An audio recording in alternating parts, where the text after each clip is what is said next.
Imagine being found dead on a quiet sandy beach, with no identification, no wallet, and a cryptic message that no one could explain. This isn't the plot of a Hollywood thriller. This really happened. And more than 70 years later, the identity of the man known as the Somerton Man remains one of the most disturbing and fascinating, unsolved mysteries in modern history. On the morning of December 1, 1948, on Somerton Beach, near Adelaide, Australia, the body of an unknown man was discovered. He was lying peacefully against a seawall, impeccably dressed in a full suit and tie, with polished leather shoes still on his feet. There were no signs of violence, no visible injuries, not even a hint of a struggle. At first glance, it looked like a man who had simply fallen asleep on the beach and never woken up. But as investigators began to look closer, they quickly realized that something was deeply wrong. The man carried absolutely no identification. Every single label had been meticulously and carefully removed from his clothing. His pockets were nearly empty, containing only a few small, mundane items: an unused bus ticket, a train ticket, an aluminum comb, and a half-smoked cigarette resting on his collar. But there was no wallet, no passport, no driver's license, no name. An autopsy was performed, but it only served to deepen the mystery. The cause of death could not be determined. Some doctors suspected a rare undetectable poison, but extensive toxicology tests found no known toxins in his system. The man's fingerprints were taken and sent to law enforcement agencies all around the world, but there were no matches. It was as if this man had never existed. As the investigation continued, the case took an even stranger turn. Weeks after the body was found, police made a shocking discovery. Hidden inside a small fob pocket in the man's trousers, sewn into the lining, was a tiny rolled-up piece of paper. Printed on it were just two words: Tamám Shud. This phrase was traced back to a rare book of 12th century poetry called the Rubaiyat of Omar Khayyam. In Persian, the words roughly translate to "it is finished" or "it is ended." The police launched a public appeal, asking if anyone had found a copy of this specific book with its final page torn out, and incredibly, a man came forward. He explained that shortly after the body was discovered, he had found a copy of the Rubaiyat tossed into the back seat of his unlocked car, which had been parked near Somerton Beach. He hadn't thought much of it at the time, but after seeing the police appeal, he checked the book. Sure enough, the final page, the page that would have contained the words Tamám Shud, had been torn out. The tiny slip of paper from the dead man's pocket was a perfect match, but the book held even more secrets. Inside the back cover, investigators found something that looked like it was straight out of a spy novel: a series of handwritten letters arranged in 5 distinct lines. The writing appeared to be a code.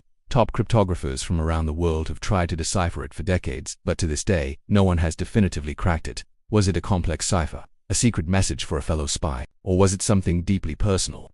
The jumbled first letters of a forgotten poem or a lover's message, meant for only one person to understand. As if that weren't enough, another strange lead emerged from the book. Faintly written alongside the code was a phone number. Police traced it to a woman, a nurse, who lived just a short distance from Somerton Beach. When investigators presented her with a plaster cast that had been made of the Somerton Man's face and chest, her reaction was startling.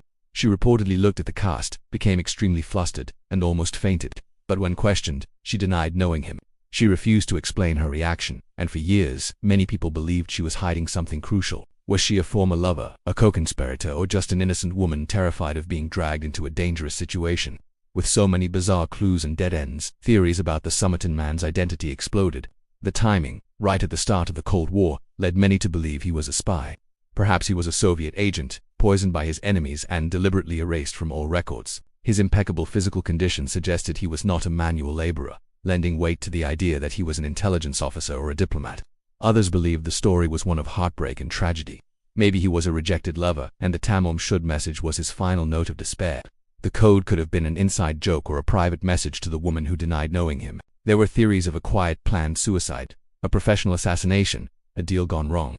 Every theory seemed plausible, yet none could be proven. For decades, the case went cold.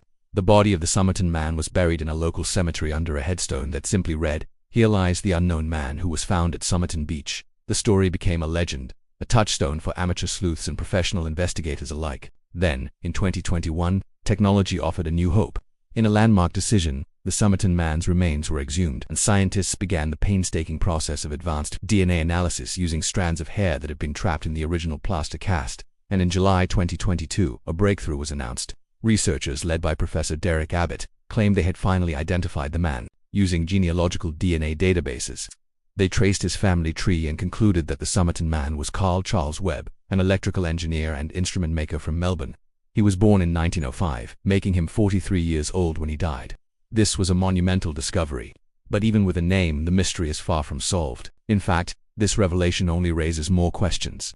Why was Carl Webb, an engineer from Melbourne, on a beach in Adelaide, hundreds of miles from his home. Why would he go to such extreme lengths to hide his identity, cutting every tag from his clothes?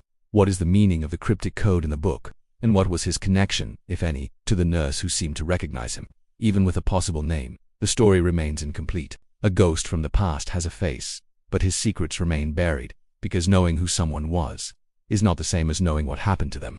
Until every one of those questions is answered, the man once known as the Somerton Man remains exactly what he was on that December morning in 1948, a man with a hidden identity, a message with no clear meaning, and a haunting mystery that refuses to die. Some stories end with neat answers and tidy conclusions, others end with a lingering silence. And on a quiet Australian beach, a man with no name became an enduring legend. Thanks for watching. If you found this mystery as fascinating as I do, don't forget to like this video